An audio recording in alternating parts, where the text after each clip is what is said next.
Muy bien, hermanos, continuamos con la serie de predicaciones expositivas del Evangelio según San Marcos. Estamos en el capítulo 6 de este Evangelio que venimos estudiándolo hace mucho tiempo, ya hace algunos meses, y la verdad que ha sido de gran edificación para la Iglesia del Señor. Nos hemos sentido confrontados, muchos de nosotros, pero el Señor también nos ha animado, nos ha enseñado en la pluma del apóstol Marcos. Hace 2 semanas nosotros estudiamos los primeros 6 versículos del capítulo 6 de Marcos. Vimos que el Señor Jesús se crió en Nazaret y pasó allí sus primeros 30 años de vida antes de comenzar su ministerio público. Ustedes recordarán que el Señor Jesús visitó ese lugar en una primera oportunidad y después, en su última visita, el Señor Jesús es confrontado. Hay una incredulidad terrible en ese lugar y la verdad que el Señor se va triste de ese lugar porque hay gente que lo rechaza, hay un grupo de judíos allí que están confrontándolo. Pero eso no fue una oposición, no fue un argumento para impedir que Él hiciera lo que Él vino a hacer a este mundo. Esa incredulidad, esa resistencia que Él encuentra allí en su lugar de origen. Y eso nos va a mostrar el texto, la porción de texto que nosotros vamos a estudiar ahora, porque nosotros vamos a ver que el Señor Jesucristo le hace a sus discípulos, les encarga una comisión para que ellos continúen haciendo lo que vieron hacer, lo que le vieron a Él hacer durante su ministerio, durante los años que Él estuvo allí, sus últimos 3 años de vida.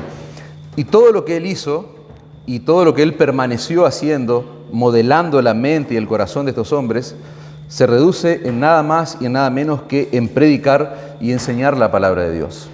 Básicamente ese es el legado, esa es la encomienda que Él les va a dejar a estos hombres que hasta ahora podríamos llamarlo sus discípulos. Vamos a ver que hay un punto de inflexión en nuestro texto, hay un cambio radical en la narrativa que va a ser Marco, pero básicamente lo que el legado que Él le dejó fue un legado de predicación y enseñanza de la palabra de Dios. Vamos a ver que Marcos plantea una transición, un cambio que para nosotros es sumamente importante entenderlo, porque hasta ese momento, como les dije, estos hombres que están allí con Él son considerados sus discípulos. Es decir, estos hombres son espectadores del ministerio que el Señor está llevando adelante. Pero a partir del texto que nosotros vamos a estudiar, vamos a ver que el Señor va a delegarles a ellos nada más y nada menos que poder y autoridad para que continúen haciendo la labor y el trabajo que Él hizo en presencia de ellos. Vamos a ver ciertas instrucciones que son particulares de los apóstoles.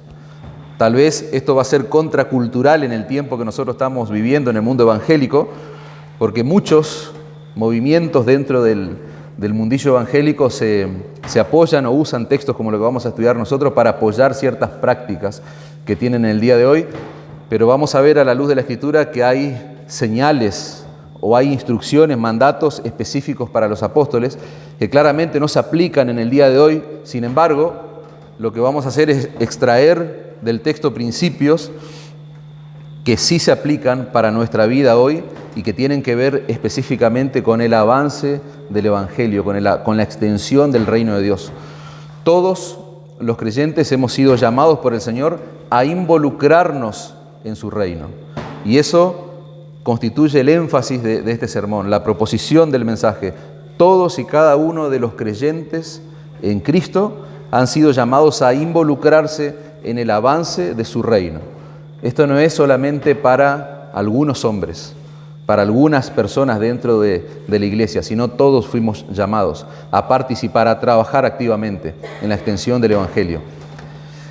Y cuando hablamos en estos términos, tal vez alguna persona se pregunta o piensa que quizás no tiene los recursos, no tiene las capacidades para hacer semejante tarea.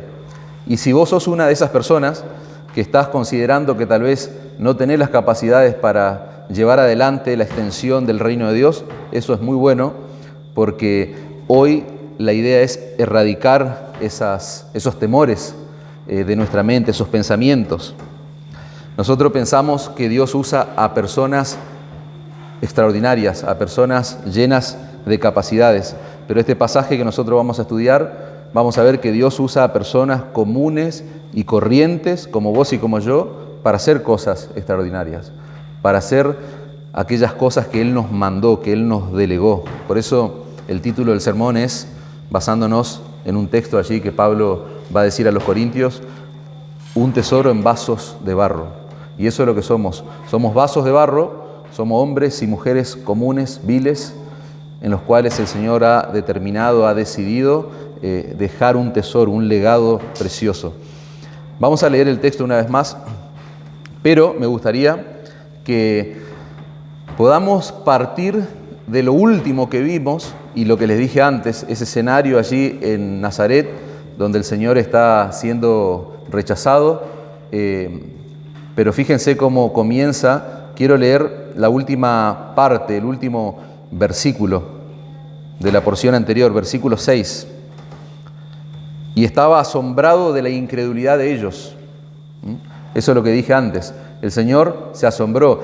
Y si ustedes recuerdan lo que hablamos en ese entonces, el asombro tenía que ver con tristeza, con un dolor que el Señor sintió por lo que estaba presenciando. Ustedes recuerdan, el Señor, hay dos cosas que le provocan asombro a la luz de los evangelios. ¿Cuál es? La incredulidad de la gente y la fe de las personas. En este caso, tristemente, el Señor está dolido por lo que está viendo, pero, fíjense, sigue el texto, dice, y recorría las aldeas de alrededor enseñando, versículo 7, después llamó a los 12 y comenzó a enviarlo de 2 en 2 y les dio autoridad sobre los espíritus inmundos y les mandó que no llevasen nada por el camino, sino solamente bordón, ni alforja, ni pan, ni dinero en el cinto, sino que calzasen sandalias y no vistiesen 2 túnicas. Y les dijo, donde quiera que entréis en una casa, posad en ella hasta que salgáis de aquel lugar, y si en algún lugar no los reciben ni los oyen, salid de ese lugar, sacudid el polvo que está debajo de vuestros pies para testimonio de ellos.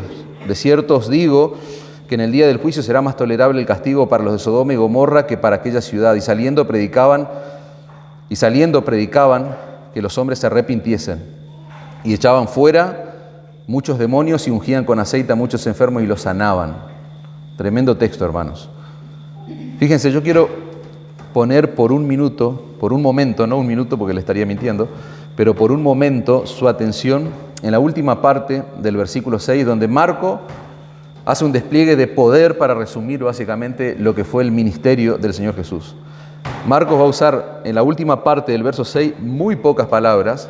De hecho, llevan muy pocos segundos leer esas palabras, pero él va a hacer una suerte de resumen espectacular, podríamos decir, del ministerio de Jesús. Y recorría las aldeas de alrededor enseñando. Simple, no hay mucho que discutir sobre ese texto. Lo que Marcos está planteando es que el Señor tenía una suerte de circuito de predicación y enseñanza alrededor de las ciudades de Galilea. Esa es la idea, para que ustedes tengan en mente. Había un recorrido, había un círculo que el Señor hacía durante su ministerio terrenal, predicando y enseñando. Dice Marcos 1:14.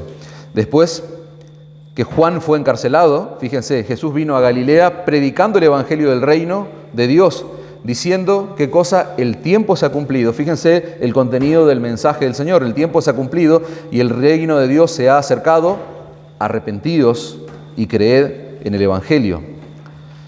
Claramente nosotros, en tan pocos capítulos que llevamos estudiando del evangelio de Marcos y a la luz de los otros evangelios, nosotros vemos muchísimos milagros, prodigios y maravillas que el Señor hacía.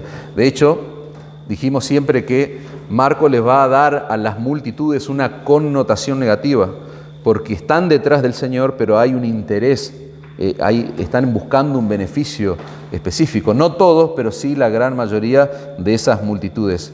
Sin embargo, hermano, más allá de los milagros que el Señor hizo durante su ministerio terrenal, Marcos nos muestra claramente en el texto, y es enfático en mostrarnos que lo más importante del ministerio terrenal del Señor era la predicación y la enseñanza.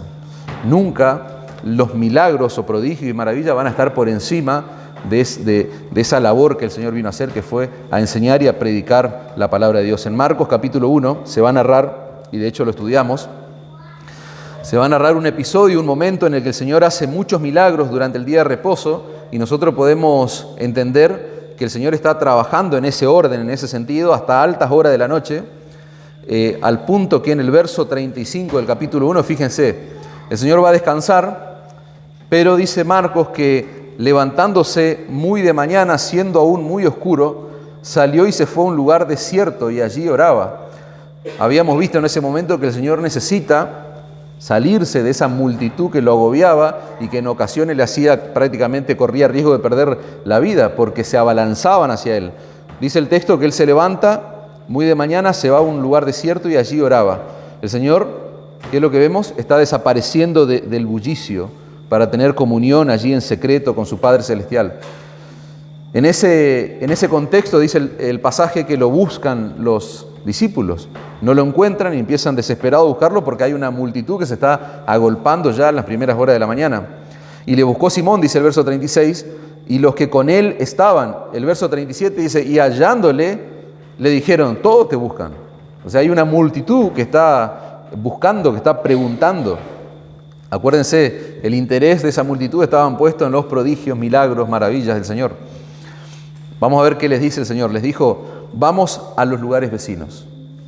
El Señor nos interesó en ir, estoy leyendo verso 38, nos interesó en ir a seguir haciendo milagros, a responder, a cubrir las necesidades o los pedidos, las demandas de esa multitud. No, dice, vamos a los lugares vecinos. Ahora, ¿para qué? ¿Para seguir haciendo más y más milagros? No, dice el texto, para que predique también allí, porque para esto he venido. Fíjense el énfasis puesto allí en la misión primordial que tiene el Señor Jesucristo. Para esto he venido, para predicar. Y dice el verso 39, y predicaba en las sinagogas de ellos en toda Galilea y echaba fuera demonios. Como un detalle allí, menor podríamos decir el echar fuera demonios. El énfasis está puesto en la predicación. En el relato de los evangelios, hermano, se ve un interés genuino del Señor Jesucristo por las necesidades, por los problemas, por las enfermedades de las personas. Hay un interés genuino. El Señor claramente está sanando, está haciendo milagros. Pero Él no había venido, dijimos en su momento, primordialmente a sanar personas. Él vino a predicar el Evangelio. ¿Y por qué el ministerio del Señor Jesucristo se basa en predicación y enseñanza de la palabra de Dios? Porque es a través de la predicación que Dios va a salvar a los pecadores. Es a través de la predicación del Evangelio. Los milagros, lamentablemente, no han salvado a nadie. Los milagros de sanidad, dijimos, que el Señor hacía, no eran más que una manifestación ¿de qué cosa? De su compasión, de su misericordia por las multitudes, por las personas.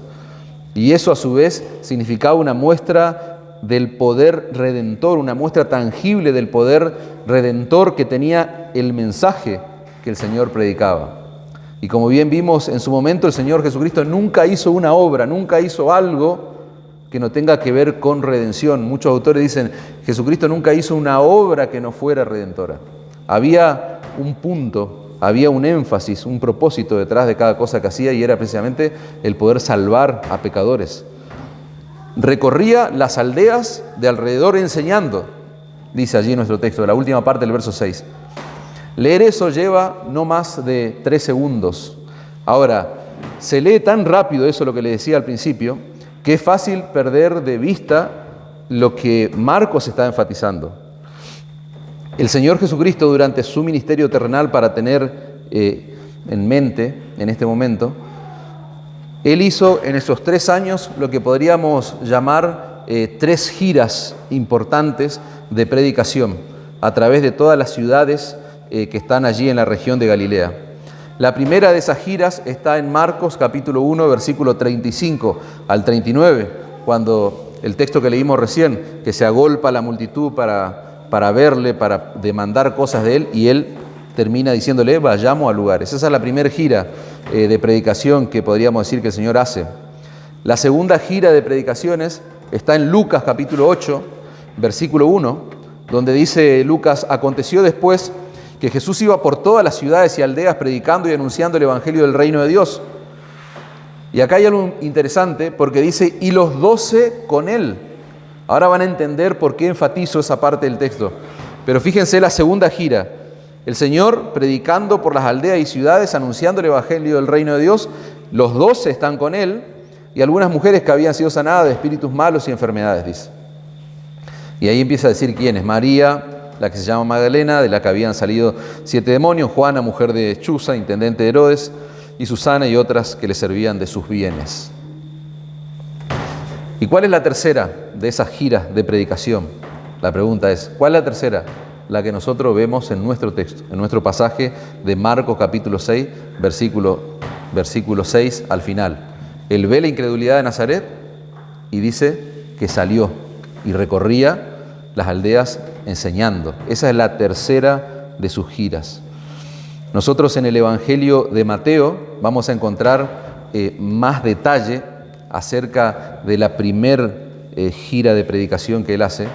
Mateo 9:35 dice, recorría todas las ciudades y aldeas enseñando en la sinagoga de ellos y predicando el Evangelio del reino y sanando toda enfermedad y toda dolencia en el pueblo. Fíjense, esto es un detalle importante para que ustedes tengan en cuenta cómo era ese circuito. Para que tengan referencia cuál era el circuito de predicación del Señor. El Señor Jesucristo, básicamente, según los historiadores y autores eruditos así del texto bíblico, van a enseñar, van a decir que Él recorrió aproximadamente 80 kilómetros de largo, tenía esa región por la que Él predicaba y enseñaba, por 40 kilómetros de ancho. Estamos hablando de 3.200 kilómetros cuadrados que el Señor caminaba enseñando y, como dice el texto, liberando a los endemoniados, sanando enfermedades. Ahora, el historiador Flavio Josefo va a mencionar 45 ciudades y aldeas de Galilea. Ahora, él no menciona todas, o sea que el número puede ser mucho más grande para que vayamos tomando dimensión. ¿Por qué le digo todas estas cosas que parecen datos que no tienen mayor significancia? Porque entender esto que yo les digo es importante para lo que viene ahora. Porque entender esto de las giras de predicación, el recorrido que el Señor iba haciendo, el énfasis que los evangelios ponen en el ministerio de enseñanza y predicación de Él, es importante para entender el énfasis de nuestro texto, que va del versículo 7 al 13. El Señor Jesucristo, con ese circuito de predicación, en lo que Él hizo durante su ministerio terrenal, es colocar los cimientos, colocar los fundamentos a través de la predicación de la palabra de Dios. Él está no solo colocando cimientos, sino que Él está equipando a hombres. Él está modelando a los hombres que iban a continuar su obra a partir de esta encomienda, a partir de este mandato que el Señor les va a dar. El Señor está modelando delante de ellos, dijimos hoy, lo que ellos debían hacer. Fíjense la misión apostólica que el Señor le va a dar a sus discípulos después de esa tercera gira de predicaciones. Dijimos, recorría las aldeas enseñando, después llamó a los 12, verso 7, después llamó a los 12. Esa expresión, los 12, es una impresión sumamente importante en el texto, porque ahora estos hombres ya no son los discípulos, aquellos hombres simples que andaban con el Señor Jesús. Ahora se llaman los 12. Hay una identificación de estos hombres que están al lado del Señor Jesucristo. Esa expresión, los 12 que usa Marco, da la idea de que estos hombres están siendo llamados de manera oficial, están recibiendo un nombramiento oficial de parte del Señor Jesucristo. Estos hombres están siendo comisionados nada más y nada menos por Cristo para continuar haciendo la obra del ministerio, para continuar haciendo la labor que Él empezó, que Él hizo. En el pasaje paralelo, nosotros lo vamos a encontrar allí en Lucas 9, el pasaje paralelo de Marcos. Lucas 9, versículo 1 va a decir, habiendo reunido a sus 12, les dio poder y autoridad sobre todos los demonios y para sanar enfermedades. Y fíjense, los envió ¿a qué cosa? A predicar el reino de Dios y a sanar a los enfermos. Estos 12 hombres comunes y corrientes están siendo llamados, nada más y nada menos, hermano, que a continuar la obra que el Señor Jesucristo comenzó. Y nosotros, frente a este texto, podemos caer en un grave error. ¿Y cuál es ese grave error? Pensar que estos hombres eran hombres sobresalientes, hombres que tenían aptitudes, facultades que los hacían sobresalir del resto. ¿Sabes por qué pensar así es un grave error? Porque no había nada extraordinario en ellos, hermanos. Absolutamente nada extraordinario. Lo único extraordinario que estos hombres tenían era el llamado del Señor Jesucristo y la tarea que el Señor les estaba encomendando. Eso era lo extraordinario en ellos. Después de ahí, nada más. Y acá tendríamos que meternos ya en un tema más teológico para entender por qué 12. ¿Por qué 12 y por qué no más personas? Porque la tarea parece ser bastante grande, bastante pretenciosa, de llevar el Evangelio hasta lo último de la tierra. ¿Y por qué el Señor no estableció más hombres? Bueno, ese número 12 tiene una razón de ser. Estos 12 hombres comunes y corrientes eran el equivalente a los 12 patriarcas del pueblo, allí en el Antiguo Pacto. De esos 12 patriarcas iban a salir las 12 tribus que iban a formar la nación de Israel en el Antiguo Testamento. Ahora, el Señor Jesucristo está formando con estos 12 lo que nosotros entendemos como el nuevo Israel, el Israel del nuevo pacto. Ellos serían los únicos apóstoles, presten atención a esto, los únicos apóstoles, ellos serían los primeros pastores, ellos serían los primeros predicadores, ellos serían los primeros misioneros que tuvo la iglesia. Eso es importante. Lucas 22, 29 va a decir: yo pues os asigno un reino, como mi Padre me lo asignó a mí, para que comáis y bebáis, dice, a mi mesa en mi reino, y os sentéis en trono juzgando a las 12 tribus de Israel. Fíjense qué importante de esa definición de 12. ¿Por qué 12? Lo que está sucediendo en nuestro pasaje, hermano, en nuestro pasaje acá de Marcos, es el juicio de Dios contra el Israel étnico, es el juicio de Dios contra ese Israel nacional que había rechazado al Señor Jesucristo, que había rechazado al Mesías profetizado. Israel dejó de ser la nación de Dios, dejó de ser el pueblo de Dios para darle paso a un nuevo pueblo, a la iglesia, a un nuevo Israel, que iba a estar formado por judíos y por gentiles, vamos a ver nosotros. Porque el Nuevo Testamento nos va a dejar claramente esa enseñanza. La iglesia no solo va a estar formada por judíos, sino por gentiles creyentes en el Señor Jesucristo.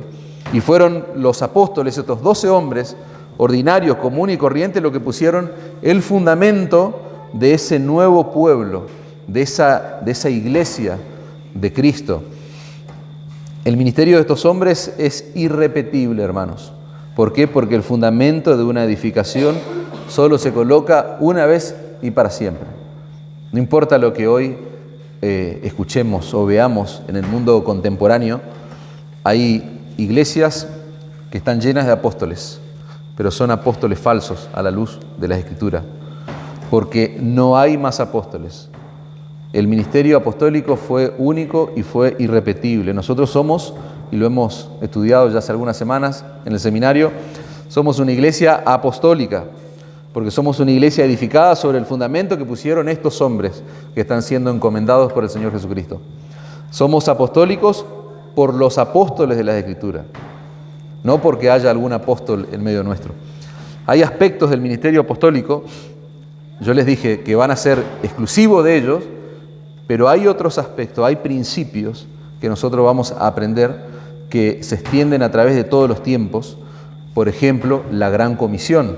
Cuando nosotros vemos allí en Mateo 28, 19, ¿cuál fue la Gran Comisión? Id y haced discípulos a todas las naciones, bautizándolos en nombre del Padre, del Hijo, del Espíritu Santo, enseñándoles que guarden todas las cosas que os he mandado.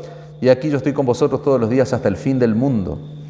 Cuando nosotros leemos la Gran Comisión, es obvio que Jesús no está contando solamente con 12 hombres para hacer semejante tarea. El plan del Señor Jesucristo fue formar un pueblo de hombres y mujeres que creyeran en Él, de toda tribu, de toda lengua, de todo pueblo, de toda nación. ¿Y qué vemos en el testimonio que nos da la Escritura? que el Señor está llevando ese plan a cabo con 12 hombres comunes y corrientes, dijimos. No hay nada extraordinario en ellos más que el llamado y la tarea que se le está encomendando. Y el Señor va a usar a esos 12 hombres, ¿y a quiénes más va a usar? A todos los demás creyentes comunes y corrientes que iban a creer a lo largo de toda la historia de la iglesia, creyentes como vos y como yo. Fíjense el énfasis del sermón. Todos estamos llamados a involucrarnos en la preciosa tarea de extender el Evangelio del Reino. Yo quiero que piensen por un momento, con todo lo que yo les estoy diciendo, con todo este desarrollo del primer versículo, esta obra de extensión del Evangelio, del Reino de Dios, comenzó nada más y nada menos con el predicador más grande que tuvo la historia de la iglesia, el Señor Jesucristo. ¿Se acuerdan? En la sinagoga, en su primer visita a Nazaret, asombrada la gente. No podían creer que el carpintero esté haciendo un despliegue de enseñanza. Nunca habían oído a nadie escuchar que enseñe de tal manera. Nunca habían visto los milagros que él hizo. Ahora, con él comienza esta obra y él decide soberanamente dejar en manos de hombres comunes y corrientes, en los cuales no hay nada extraordinario, esos 12 hombres y nosotros los que estamos acá y todos los creyentes a lo largo de la historia, él decide dejar en nuestras manos la continuación de su obra. ¿No te sorprende eso? ¿No te humilla semejante tarea, semejante legado que el Señor nos dejó? En nuestro texto nosotros vemos que el Señor le va a dar instrucciones específicas que ellos tenían que seguir al pie de la letra, y de esas instrucciones nosotros vamos a sacar principios para aplicarlos a nuestra vida. Fíjense, interesante, llamó a los 12, ya está claro eso, ahora comenzó a enviarlo de 2 en 2. Qué curioso, porque el Señor le está diciendo a esta gente, en otras palabras, que tienen que trabajar en equipo, no van a ir solos, no. Hay una intención en la instrucción, en el mandato que le está dando. Ellos debían manejarse en equipo. Y cuando nosotros estudiamos el Nuevo Testamento, nosotros vamos a ver que hay un patrón preponderante, el hecho de trabajar en equipos. Es un patrón que lo vemos continuamente en las Escrituras. Estos hombres, y no da el tiempo para empezar a detallar las características de cada uno de ellos, pero nosotros bien sabemos por el relato de los evangelios que eran hombres débiles, eran hombres que tenían limitaciones, muchas limitaciones. Ellos no eran autosuficientes, no tenían todos los dones, no tenían las capacidades, por lo cual sería una locura enviarlos solos a ellos. El Señor le está mandando a trabajar en equipo. Hay un texto precioso de Eclesiastés 4:9 que dice Eclesiastés: mejor son 2 que 1. Es mejor 2 que 1. Si uno cae, dice Eclesiastés, uno va a levantar a su compañero.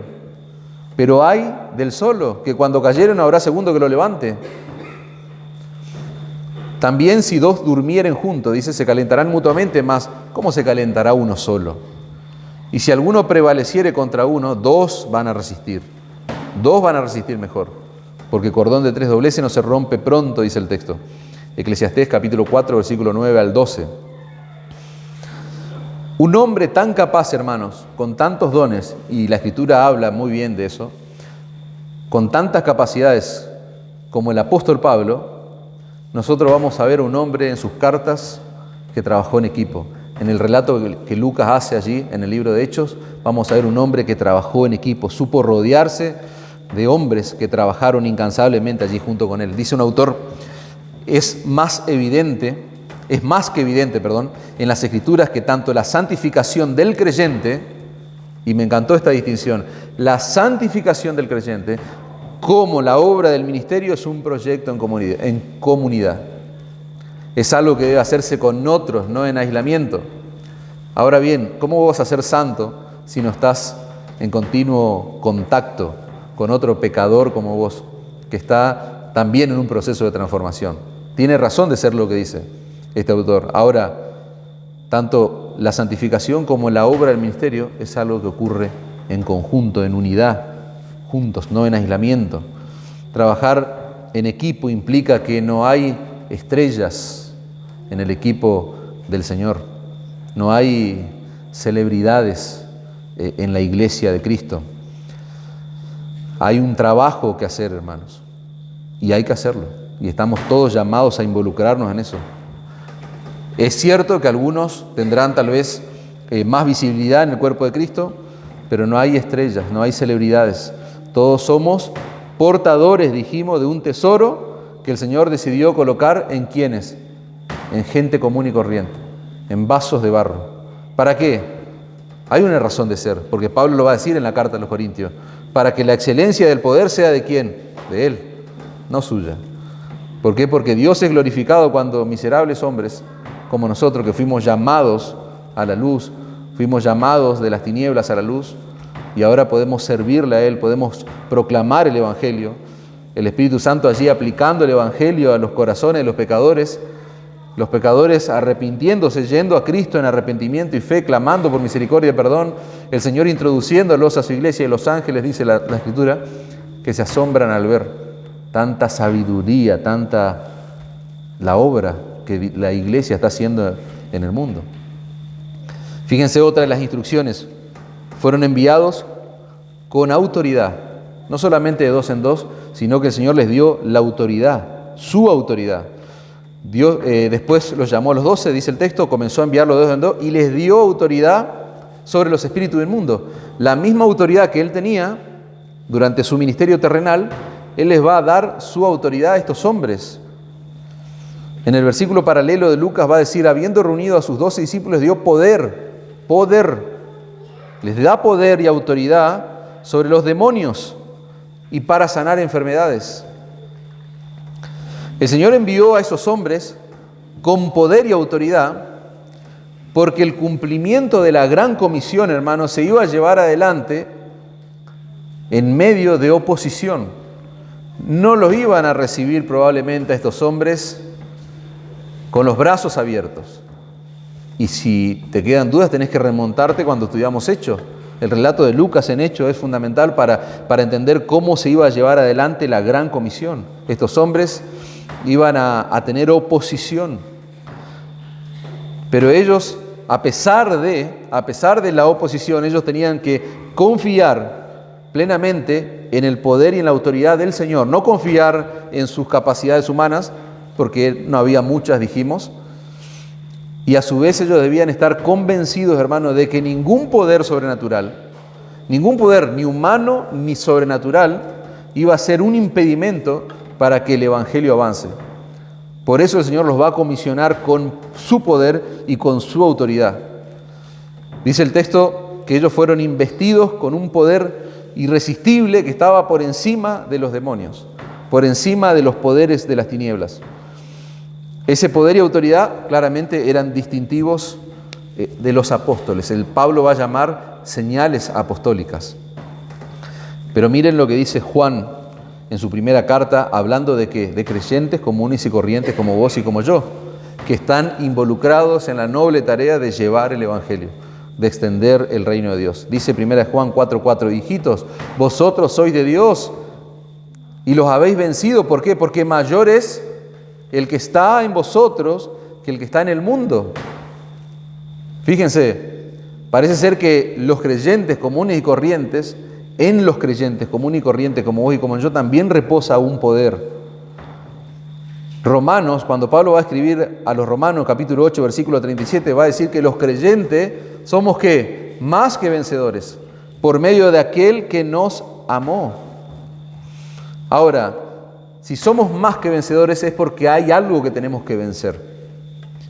Es porque entre líneas y también de manera explícita leemos en la Escritura que nosotros estamos en guerra, que nosotros estamos librando batallas. Esa es la realidad de la vida cristiana.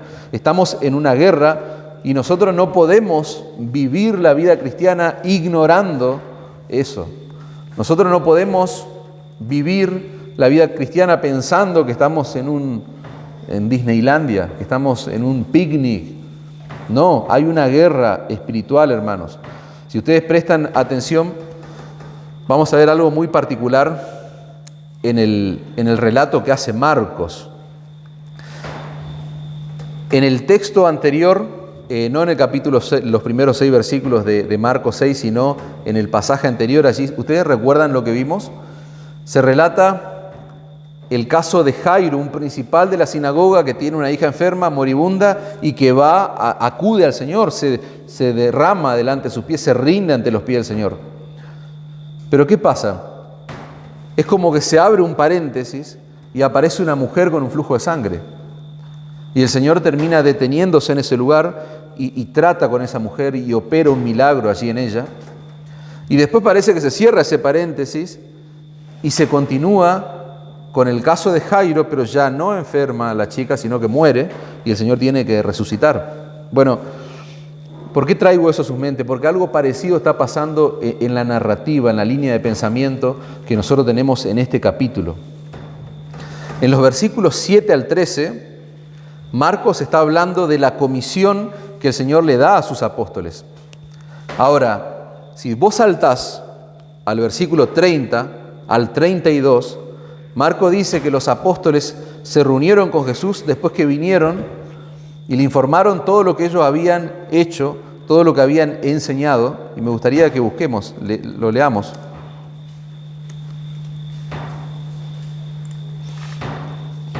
Repito, algo similar a lo que vimos en el capítulo 5 está pasando en este momento. Versículos 7 al 13 está la comisión que el Señor le da a sus apóstoles. Ahora, saltamos al versículo 30, dice, entonces los apóstoles se juntaron con Jesús y le contaron todo lo que habían hecho. Y lo que habían, enseñado. Ya está en ejercicio la labor ministerial de ellos. Él les dijo, venid vosotros aparte a un lugar desierto, descansad un poco, porque eran muchos los que iban y venían, de manera que ni aún tenían tiempo para comer, y se fueron solos a una barca a un lugar desierto. Hasta ahí nomás.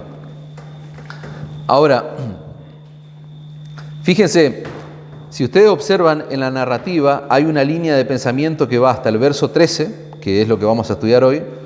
Después se retoma esa línea de pensamiento o esa narrativa en el versículo 30. Pero en el medio hay un paréntesis que se abre para hablar de algo desagradable. ¿Y qué es lo desagradable que Marcos mete allí en el texto, introduce en medio de esta narrativa? ¿Qué es? Nada más y nada menos que la muerte de Juan el Bautista, la decapitación de Juan. Ese tipo de narración o de estructura que nosotros encontramos en los evangelios no está por accidente. Hay un propósito, hay un objetivo detrás. Hay un objetivo, un propósito muy particular. Y en este caso puntual de nuestro texto, el Señor lo que quiere mostrarnos, lo que quiere que sepamos, es que estamos en una guerra que es real y que en algunas batallas los siervos del Señor van a morir, mueren. Por eso es que hay una encomienda y ya se menciona la muerte del precursor del Señor, del que anunciaba este mensaje, del que anunciaba al Mesías prometido. En esas batallas, algunos de los siervos del Señor van a morir. En algunas batallas los siervos de Dios tienen que dar sus vidas, ¿para qué?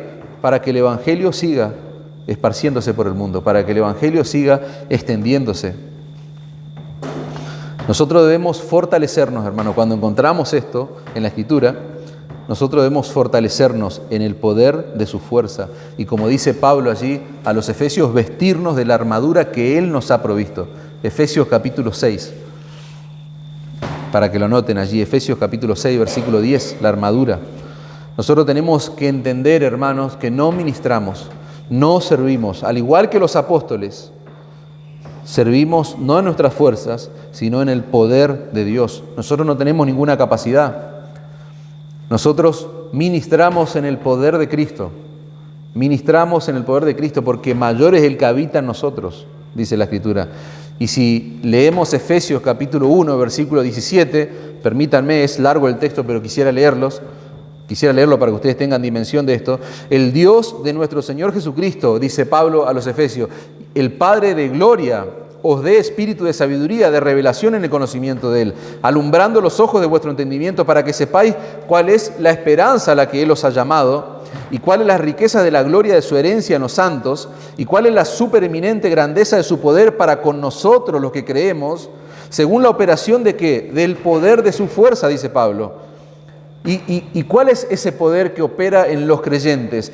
El que operó, dice, en Cristo, resucitándole de los muertos y sentándole a su diestra en lugares celestiales, sobre todo principado y autoridad, poder y señorío, y sobre todo nombre que se nombra no solo en este siglo, sino también en el venidero.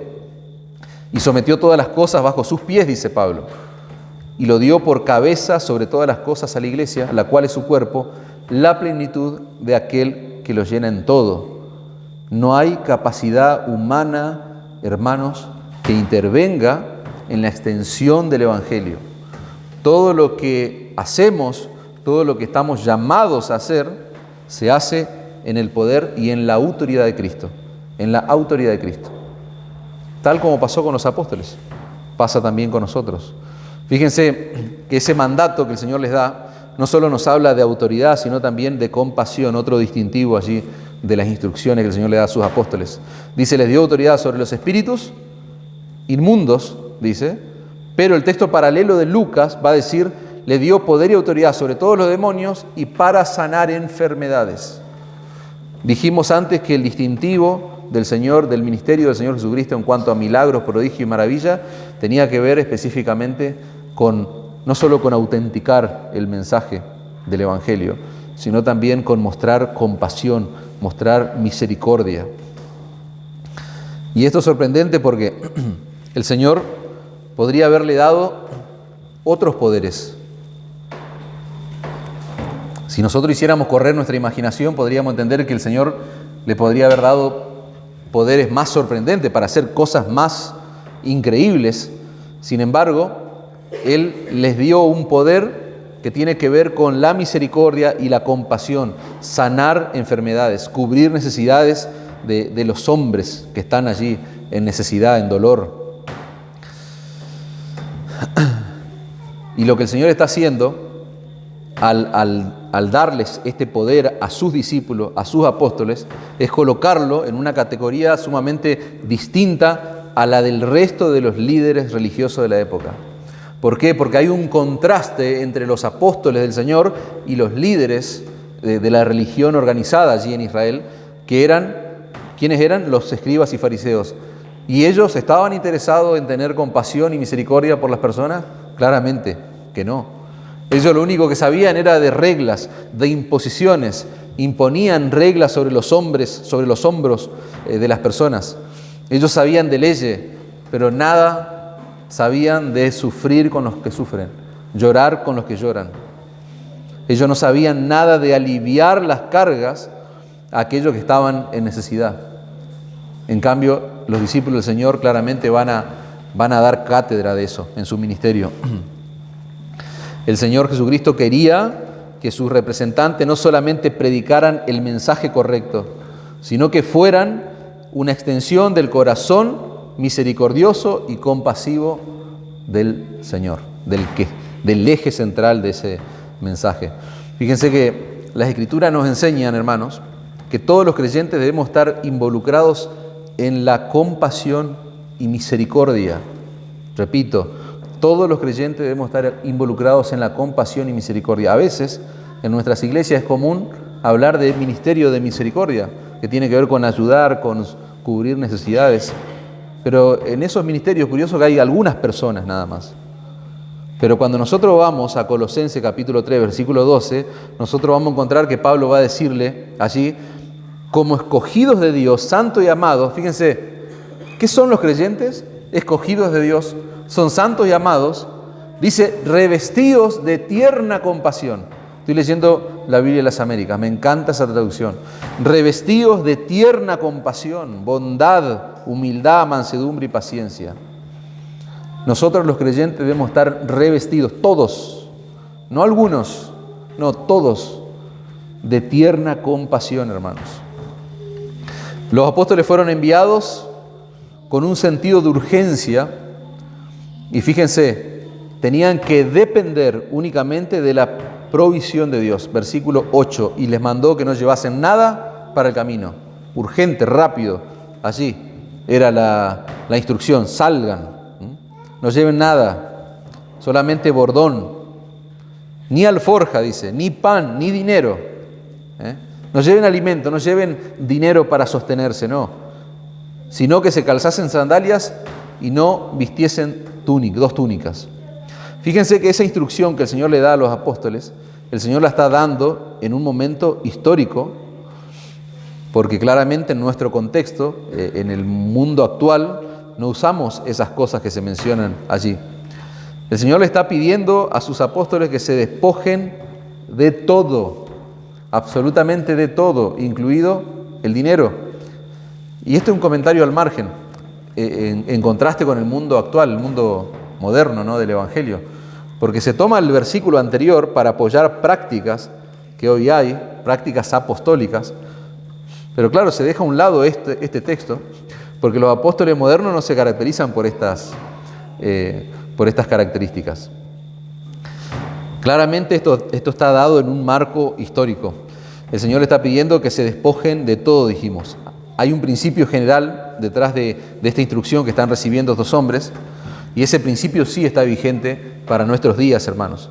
Si nosotros queremos hacer la obra de Dios, queremos trabajar en la extensión del Evangelio, con la energía, repito esto, la energía, hermanos, la intensidad que se requiere para hacer la obra de Dios, todos los creyentes, no solo los pastores, sino todos los creyentes, para hacer la obra de Dios con energía y con intensidad, nosotros no podemos distraernos con nada de este mundo. Nosotros no podemos distraernos con las cosas superficiales de este mundo. El Señor le está diciendo en pocas palabras a estos hombres: no carguen demasiado equipaje. ¿Escuchaste esa frase? ¿Viste esos viajantes, esos aventureros que se van a recorrer el mundo? Ellos saben, entienden de estas cosas. No hay que cargar demasiado equipaje. Salen con lo justo y necesario. En pocas palabras, el Señor le está diciendo: no carguen demasiado equipaje. Ellos van a trabajar en una misión. Ellos tienen una misión que llevar a cabo y no pueden entretenerse con cosas superficiales, con cosas triviales de la vida. Nosotros, hermanos, y esto es una aplicación, nosotros tenemos que estar dispuestos a despojarnos de todo eso que se convierte en un estorbo en nuestra vida. ¿Para qué? Para que hagamos lo que el Señor nos llamó a hacer. Para que hagamos lo que el Señor nos llamó a hacer. Vos tenés que despojarte de eso que es un estorbo. Ahora, la pregunta es: ¿vos sabés lo que eso significa en tu vida? Bajar este principio, extraer este principio del texto para aplicarlo a tu vida. ¿Vos sabés lo que eso significa para tu vida? ¿Sabés de lo que vos tenés que despojarte en este momento? Si vos no sabés de qué tenés que despojarte en este momento, vos tenés que orar, tenés que pedirle al Señor que te muestre dónde está ese exceso de equipaje, podríamos decir. ¿Por qué? Porque hay que ir ligeros. Es inmediato, es urgente hacer la obra, hacer lo que el Señor nos llamó a hacer. Un verdadero creyente no tiene tiempo para gastar su vida en tonterías. Un verdadero creyente no tiene tiempo para gastar su vida en trivialidades. ¿Por qué? Porque el verdadero creyente entiende lo que dijimos antes: estamos librando batallas, estamos en guerra. Estamos en guerra todos los días, hermanos. El diablo no está jugando a ser diablo, hermanos. Cuando vos lees Efesios 6, eso te hace caer, te pone los pies en la tierra. ¿Por qué? Porque el diablo no está jugando a ser diablo, él está enfocado en una tarea, en una misión, que es destruir tu vida, que es destruir a la iglesia, que es destruir a los creyentes. Ahora, la pregunta es: ¿vos podés jugar a ser creyente? ¿Vos podés jugar a ser iglesia? No. No nos podemos jugar de ninguna manera. Estamos librando batallas, y por lo cual nosotros tenemos que despojarnos de todo el peso y todo el pecado que nos asedia. Tenemos que sacar equipaje. Es lo que tenían que hacer estos hombres. Y quiero llevar su mente a una realidad que pasa hoy en términos de misión, en términos de extensión del reino de Dios en el mundo actual. Hay hermanos en otras partes del mundo, o sea, que forman parte de la iglesia universal, llamémosle, no iglesia local, sino hay hermanos de ustedes y míos, en otras partes del mundo, que no están jugando a ser creyentes. Ellos están realmente enfocados en la misión, en la labor que el Señor les dejó, porque hoy dijimos, todos estamos involucrados. Era imposible pensar que estos 12 hombres podían llevar a cabo la extensión del Evangelio en su totalidad. No, todos estamos involucrados. Y hay creyentes en otra parte del mundo que no están jugando a ser creyentes, no están jugando a ser iglesia, sino que están predicando este Evangelio del reino, sabiendo que eso les puede costar sus bienes, que les puede costar sus recursos, sus comodidades, su salud, su dinero, su libertad, sus vidas, hermano. Hay creyentes que están perdiendo la vida para que el Evangelio se extienda. ¿Por qué? Por esas cosas raras que hace Marcos en la narrativa, de que viene narrando el legado que el Señor le deja y ya mete lo que vamos a estudiar después, la muerte de Juan el Bautista, la decapitación, y después sigue de nuevo. Esa es la realidad de la vida cristiana, hermanos. Y tal vez vos estás pensando, porque siempre hay una predicación en paralela, ¿viste? En nuestra mente yo estoy predicando una cosa, pero tal vez en tu mente hay otra predicación, y quizás vos estás pensando, ¿y yo qué tengo que ver con eso? O sea, con esa realidad de que hay otros que tal vez están muriendo por la causa de Cristo. Bueno, tiene mucho que ver con vos y conmigo, tiene mucho que ver con nosotros esa realidad del mundo presente hoy en día. Porque tal vez nosotros nunca vayamos a los lugares más peligrosos del mundo a predicar el Evangelio, pero sería una necedad, hermano, vivir en este rincón del mundo y estar contentos, porque esa no es mi realidad. Estar contentos tal vez porque yo estoy cómodo, porque yo puedo juntarme acá a los cuatro vientos, yo puedo hasta hacer las barbaridades que se hacen a veces, campaña de milagro a los cuatro vientos en lugares, viste que hay lugares que se hacen campaña de milagro de sanidad, o sea, hasta esas barbaridades se pueden hacer. O sea, sería una necedad pensar que aquello no tiene que ver con vos, no. Hay un principio en este texto que es para nosotros, hoy dijimos. ¿Y cuál es el principio? Si queremos hacer la obra de Dios con la energía y la intensidad que eso requiere, nosotros no podemos distraernos con las cosas superficiales de este mundo, con las comodidades tal vez que este mundo ofrece. Y nosotros debiéramos pensar que son malditas las comodidades o cualquier estorbo que me impide a mí hacer lo que el Señor me llamó a hacer. O sea, maldito sea cualquier comodidad que este mundo me ofrezca o que yo pueda participar o disfrutar, entre comillas, por estar en este rincón del mundo. O sea, si eso va a ser un estorbo para que yo haga lo que el Señor me llamó a hacer, maldito sea esa porquería, saquémosla de nuestra vida, despojémonos de todas esas cosas. Tal como tuvieron que hacer los apóstoles. Fíjense que ellos tenían que salir con la conciencia de que el Señor iba a proveer para sus necesidades. Fíjense a qué punto. No se preocupen por alimento, no lleven ni pan. Hay cosas, yo le dije, alforja y esas cosas, bordones, eso no se aplica a nuestra cultura, pero pan y dinero sí. Eso sí, no. A nosotros nos gusta alimentarnos, nos gusta tener nuestro poder adquisitivo, digamos. Ahora, ellos tenían que despojarse de todo eso. ¿Saben por qué ellos no debían cargarse con cosas extra? ¿Por qué debían despojarse aún de su alimento, de su dinero, etcétera?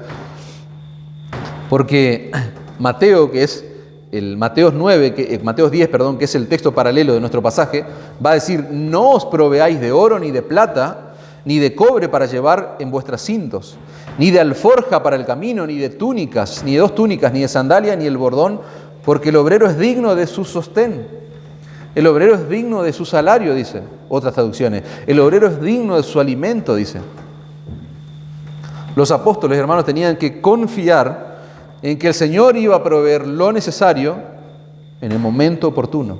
Lo necesario en el momento oportuno. Y todos nosotros, todos los que estamos acá, no importa si sos pastor o no, pero todos los creyentes en Cristo son llamados a vivir por fe y no por ver, hermanos. Somos llamados a vivir por fe, no solamente los pastores, todos los creyentes. Somos llamados a vivir por fe porque nuestras vidas, al fin y al cabo, están en las manos de ¿quién? Están en las manos mías, están en mi poder, en mi estatus, en mi seguridad. No, nuestras vidas están en las manos de Dios, no en tu poder adquisitivo. Si el Señor quiere, viviremos y haremos tales cosas, como dice Santiago. Si el Señor quiere, no si yo quiero. Pasa que nosotros vivimos tan cómodos que nos gusta pensar, quizás de manera inconsciente, que nosotros tenemos seguridad por tal o cual cosa. No, hermanos. Basta nomás que el Señor haga un movimiento de piezas para que caigamos en la realidad de que nuestra vida está en sus manos. Y cuando hablamos de la obra del Señor, cuando hablamos de la extensión del reino de Dios, Él quiere que dependamos exclusivamente de Él para el avance y la extensión del Evangelio. Que dependamos de qué cosa, de su provisión. En vez de ¿qué? De enredarnos con las cosas de este mundo y que no tengamos tiempo para hacer lo que Él nos llamó a hacer. Nosotros somos fabulosos enredándonos en las cosas de este mundo que nos consumen el tiempo, que nos consumen vida y nos impiden hacer lo que Él nos llamó a hacer.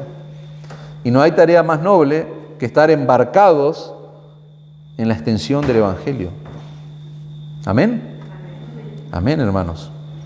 No todos serán pastores, no todos serán misioneros, pero yo tengo que insistir en esto, hermanos. Todos tenemos que estar interesados en el avance del reino de Dios. Claramente, no todos van a ser pastores, evangelistas, misioneros, pero eso no significa que vos no te involucres en el avance del reino de Dios. El énfasis del sermón, hermanos. Todos estamos llamados a involucrarnos. Todos debemos involucrarnos en esta tarea de acuerdo a ¿qué? A los dones, de acuerdo a las oportunidades que el Señor me ha dado. El Señor, si te llamó y te introdujo en su iglesia, te ha dado dones, capacidades especiales que solamente las otorga Él y la presencia de su Espíritu Santo. Entonces, todo eso puesto al servicio del Señor. Fíjense que es interesante que esa instrucción particular que el Señor le dio a los apóstoles no era permanente. No era permanente. Despójense de todo. No era algo que iba a permanecer el tiempo, era temporal. Lucas 22:35, fíjense lo que va a decir. Y a ellos les dijo, cuando os envié, es como que el Señor le está diciendo, ¿se acuerdan cuando los envié sin bolsa, sin alforja y sin calzado? ¿Les faltó algo? Dice Lucas 22:35, ¿os faltó algo? Ellos dijeron, nada. No, Señor, hubo demasiado. Nada nos faltó. Bueno, versículo 36, y le dijo, pues ahora el que tiene bolsa, tómela. Y también la alforja, y el que no tiene espada, venda su capa y compre una. ¿Te das cuenta lo temporal que tuvo esa instrucción? Porque claramente ahora el Señor le está diciendo como lo opuesto. Ahora, busquen. Pero quería que sepan que el poder no era en ustedes, o sea, era confiar en la providencia de Dios. El Señor no los obligó a hacer un voto de pobreza, hermanos, a estos hombres. Repito, no los obligó a hacer un voto de pobreza, sino que los apóstoles tenían que aprender a confiar en Dios. ¿Y aprendieron la lección? Sí, claramente que la aprendieron. Sigamos avanzando, versículo 10. Fíjense cómo los apóstoles fueron enviados con la encomienda de enfocarse en su misión por encima de cualquier comodidad. Fíjense, les dijo, donde quiera que entréis en una casa, posad en ella hasta que salgáis de aquel lugar.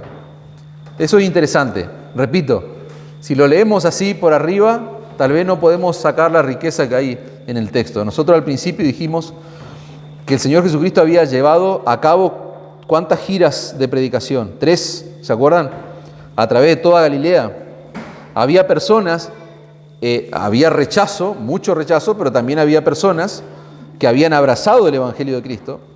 Así que era muy probable que en esa cultura en la que se iban a mover los apóstoles haya gente que tenga claro el principio de hospitalidad.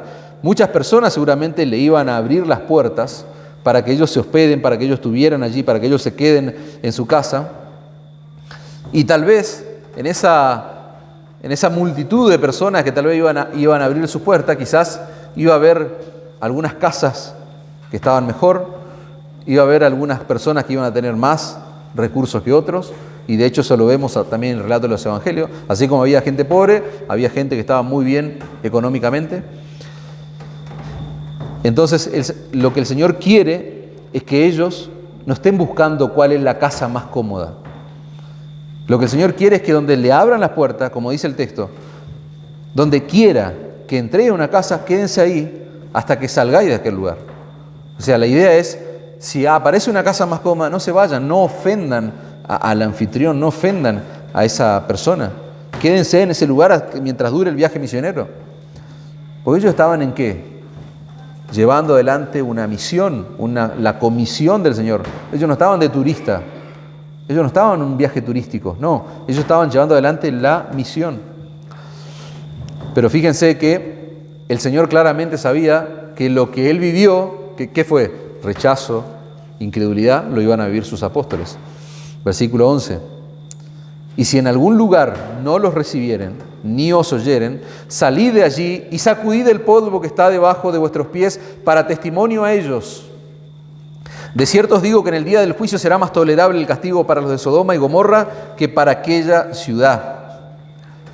Cuando los judíos tenían que transitar por algún territorio gentil, quiero entrar en el contexto para que se entienda lo que el Señor está diciendo.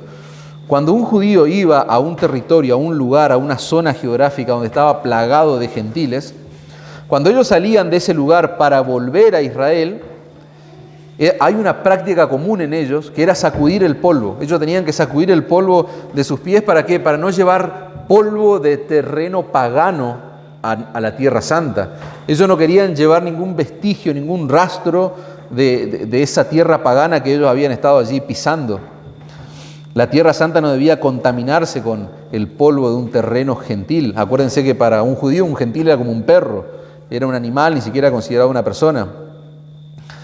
Esa acción de sacudir el polvo de sus pies significaba que esas naciones gentiles estaban fuera del alcance de la gracia de Dios, de la benevolencia de Dios. Eso significaba sacudir el polvo de los pies en el contexto en el que el Señor dice estas palabras.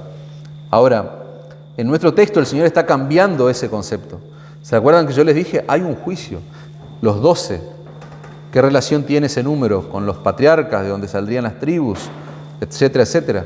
Hay una razón de ser. Bueno, hay un juicio, les dije. El Señor está formando allí el nuevo Israel, la iglesia del Señor, el nuevo pueblo del Señor. Bueno, acá también hay un juicio, hermano. El Señor está cambiando en la mente de estos hombres el concepto de tierra santa. El Señor está cambiando en la mente de su discípulo el concepto de tierra santa. Ahora el concepto de tierra santa no depende de estar en Israel. Hermanos, el concepto de tierra santa no depende de estar en Israel. No depende de estar en un lugar específico, en una posición geográfica. El concepto de estar en tierra santa, ¿de qué depende según lo que dice nuestro texto? Depende únicamente de la relación que la persona que rechaza o que abre la puerta de su hogar va a tener con Jesucristo. Todo aquel que rechazaba allí, que cerraba las puertas de su casa, el Señor, sacúdanse, dice el Señor, sacúdanse los pies. Todo aquel que rechaza la oferta del Evangelio se está colocando a sí mismo, ¿en qué? Nosotros sabemos eso, porque lo escuchamos todos los domingos. Se coloca a sí mismo en la posición de un pagano, de alguien que está fuera de la gracia y de la bendición de Dios. Eso es lo que significa nuestro texto. Esa persona que iba a rechazar a los apóstoles, por más que se encuentre en la tierra de Israel, es un pagano, es lo que significaría el texto. ¿Por qué? Porque hay un solo Dios, hay un solo mediador entre Dios y los hombres, Jesucristo hombre. Y ellos están rechazando nada más y nada menos al Señor Jesucristo al rechazar a sus apóstoles. Esa es la idea detrás del pasaje, hermanos. Dice un autor, estar en Cristo es estar amparado en la gracia y la bendición de Dios. Estar sin Cristo es estar en la condición más miserable en la que un ser humano puede estar, porque es estar separado de toda fuente de gracia, de toda fuente de bien. Versículo 12, fíjense rápidamente cómo es el cumplimiento de esta comisión. Y saliendo predicaban que los hombres se arrepintiesen. Marquen ahí el contenido de la predicación. No predicaban psicología, no predicaban avivamiento, un Dios de amor. No, predicaban que los hombres se arrepintiesen y echaban fuera demonios y ungían con aceite a muchos enfermos y los sanaban. Fíjense lo que ellos hicieron. Exactamente lo que hizo el Señor Jesucristo durante su ministerio. Predicó un mensaje de arrepentimiento, echaron fuera demonios y sanaron enfermos. Están emulando lo que el Señor hizo prácticamente. Predicar el Evangelio llamando a los hombres al arrepentimiento. Y al mismo tiempo, dijimos, a través de los milagros, mostrando autoridad, poder, autenticando ese mensaje y a su vez mostrando la compasión de aquel hombre que los había enviado. Los apóstoles, después de este mandato, no quisieron ser ingeniosos, Ellos no armaron estrategias de marketing, a ver cómo pueden caer bonito con el mensaje. No, ellos predicaron el mismo mensaje. Ellos no trataron de ganar popularidad. Al contrario, cuando ellos quisieron saber cuál va a ser el más popular, el Señor los bajó. ¿Se acuerdan?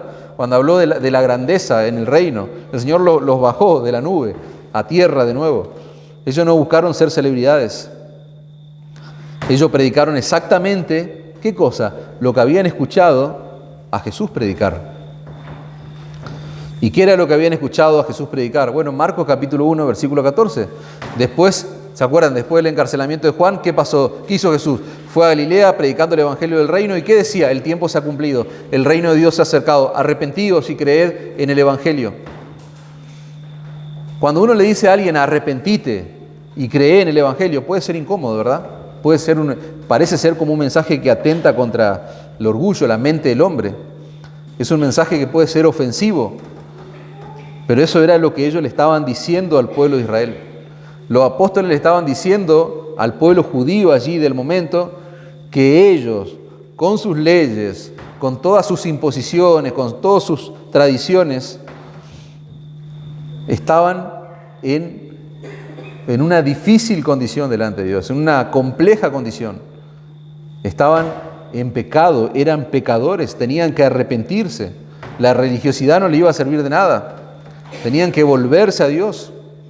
Tenían que divorciarse de su vida de pecado y confiar únicamente en Jesucristo, en ese hombre que había sido anunciado por Juan el Bautista. No era en obras, no era en las leyes del antiguo pacto, no, era únicamente por la fe. Ese era el mensaje de los apóstoles. Esa fue la estrategia del Señor Jesucristo. Fíjense, Marcos capítulo 3, versículo 14. No me gusta usar mucho esta palabra, pero permítanme usarla por un momento. Miremos cuál fue la estrategia, porque no me sale otra, del Señor Jesús. Estableció a 12 para que estuviesen con Él y para enviarlos a predicar. Marcos capítulo 3, versículo 14. Ahí hay un tesoro, hermano, que está escondido allí en la Escritura, que hay que sacarlo. El Señor quería que estos hombres permanecieran a su lado, que ellos absorbieran su carácter, que ellos absorbieran ese mensaje que Él predicaba, que ellos absorbieran la forma de trabajo del Señor, que ellos tengan una visión ministerial. Eso, en pocas palabras, y si lo tenemos que resumir en una palabra, eso es discipulado. El Señor discipuló a estos hombres. El Señor hizo una transferencia de vida en estos hombres. Lucas capítulo 6, versículo 40 dice: el discípulo no es superior a su maestro, mas todo aquel que fuese entrenado, que fuese perfeccionado, será como su maestro. Será de la misma talla, dice otra traducción, que su maestro. La meta del Señor Jesucristo no era solamente impartirle información a estos hombres, era producir en ellos una transformación completa. ¿Conforme a quién? Conforme al carácter del mismo Señor Jesucristo. ¿Qué es lo que quería el Señor al pretender que establecer estos 12, como dice Marcos 3:14, que estuviesen con Él y después enviarlos a predicar? ¿Qué es lo que estaba buscando el Señor? Él quería que ellos pensaran como Él. Él quería que ellos vivieran como Él, que ellos enseñaran como Él. Él quería que ellos oraran como Él, que ellos predicaran como Él. Esa es la idea detrás del texto, hermano. Y la pregunta es, ¿esa estrategia cambió hoy en nuestros días? ¿Esa estrategia cambió para los creyentes de esta generación? El Señor Jesucristo quería que estos hombres estén junto al Señor y luego salgan a predicar.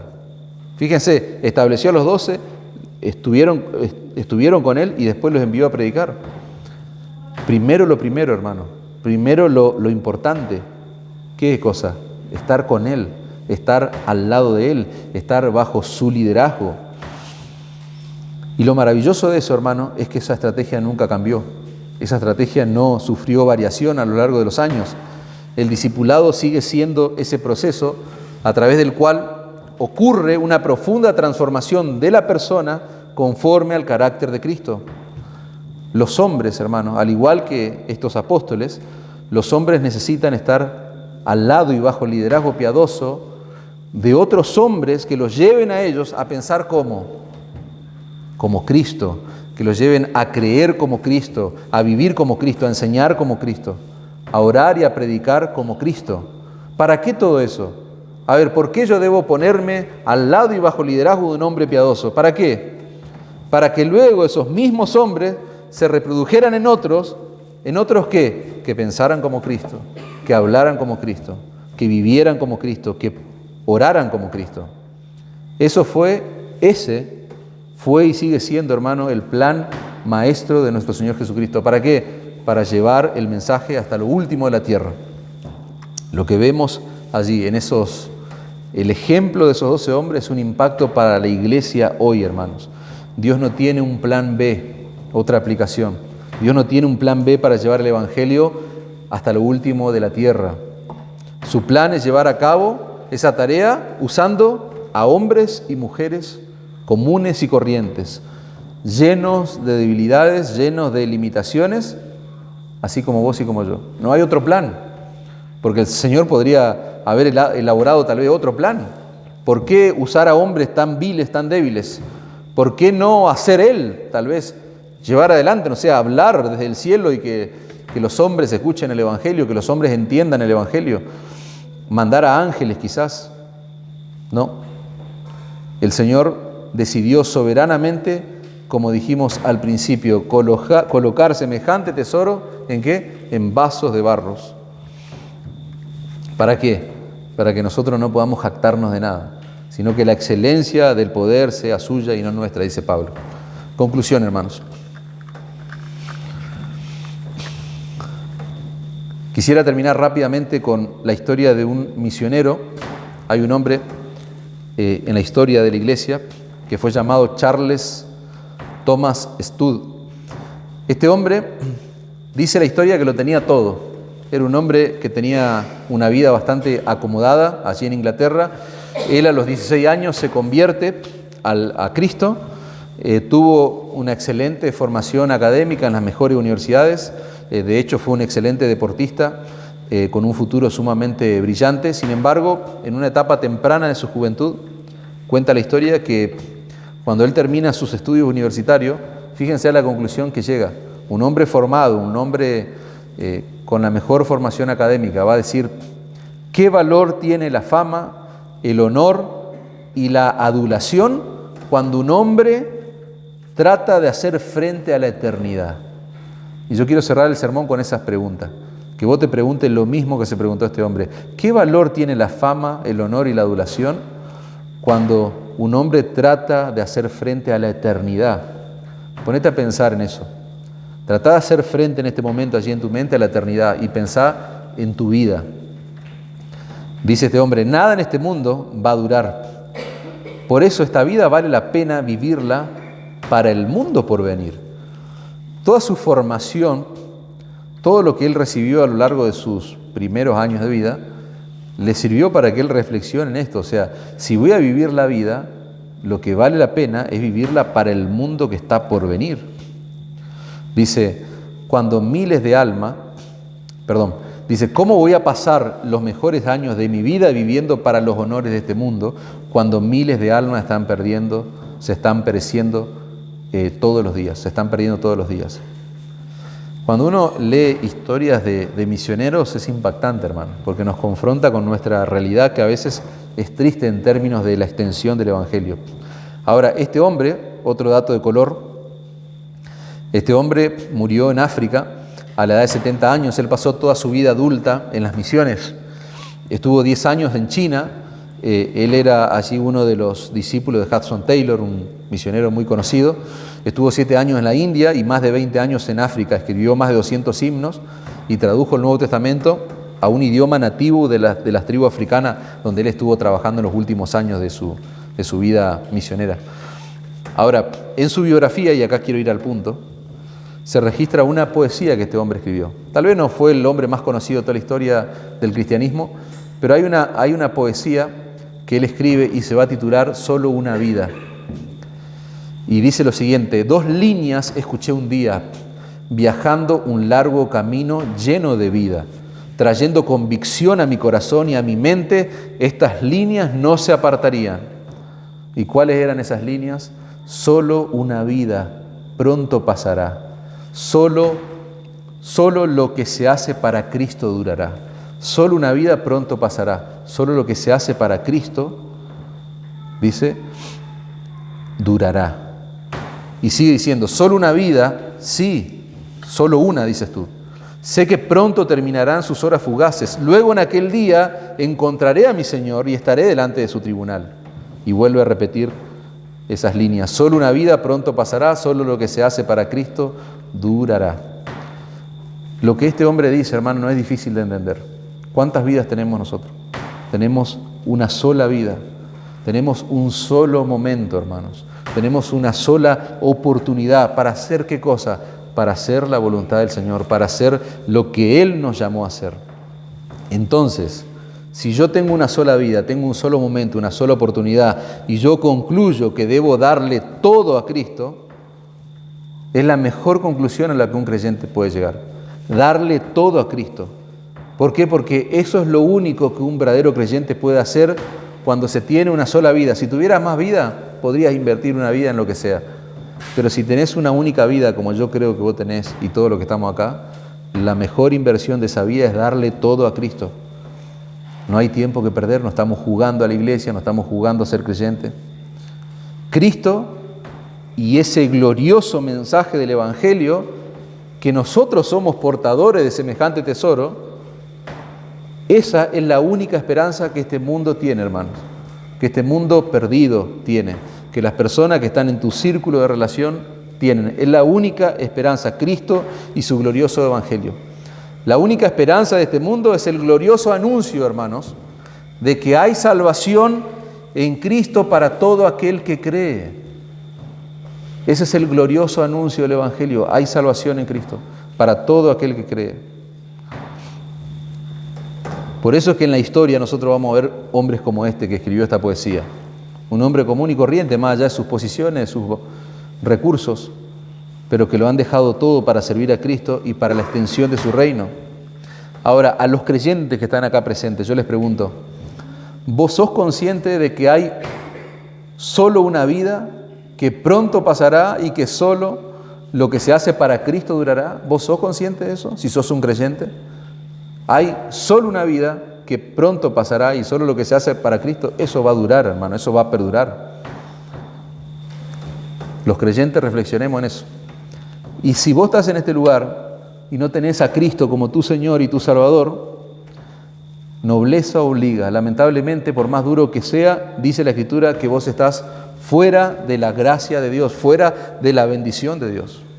Y que una persona sin Cristo en este mundo está caminando hacia una condenación segura, está caminando hacia un lugar donde no va a poder experimentar ni siquiera una gota de la misericordia y de la gracia de Dios, de su bondad. Pero ¿saben cuál es lo bueno de esto? De esa terrible condición en la que se encuentra una persona sin Cristo, que todavía hay tiempo de salir de ese lugar, hay tiempo de escapar de esa condición. ¿Por qué hay tiempo? Porque hay salvación en Cristo para todo aquel que cree. Ese es el mensaje del Evangelio. Hay salvación en Cristo para todo aquel que cree. El mensaje de Cristo y los apóstoles era arrepentíos y creed en el Evangelio. ¿Y saben qué es lo maravilloso? Que ese mensaje sigue estando vigente en el día de hoy, hermano. Hay perdón y vida eterna para todo aquel que se arrepiente de sus pecados y pone su fe en la obra y en la persona de Cristo. Si tenés el testimonio en tu corazón de que Cristo no es tu Salvador, yo quiero decirte que corras hacia Cristo. No hay muchos lugares, hay un solo lugar a donde vos tenés que correr en arrepentimiento y fe. Corre a Cristo, reconociendo tu pecado, corre a Cristo, clamando por misericordia y perdón. Y cuando hagas eso, ¿sabes lo que vas a conseguir? Misericordia y perdón. No vas a conseguir otra cosa. Todo pecador que va a Cristo en arrepentimiento y fe, lo único que puede hallar y lo más glorioso es misericordia, gracia y perdón. Si estás sin Cristo hoy, tenés que mirar a Cristo muriendo en una cruz por pecadores como vos. Si Cristo no es tu Salvador, tenés que mirar a Cristo pagando el precio de tu maldad delante de la justicia de Dios. Tenés que mirar a Cristo como la única esperanza de salvación. ¿Y sabes qué? Cuando vos mires a Cristo, Dios te va a declarar inocente en su tribunal. Vos podés tener la certeza, la convicción de que Dios te va a declarar inocente. Dios va a poner en tu cuenta la justicia perfecta de Jesucristo. ¿Por qué? Solo por gracia y solo por fe. Amén.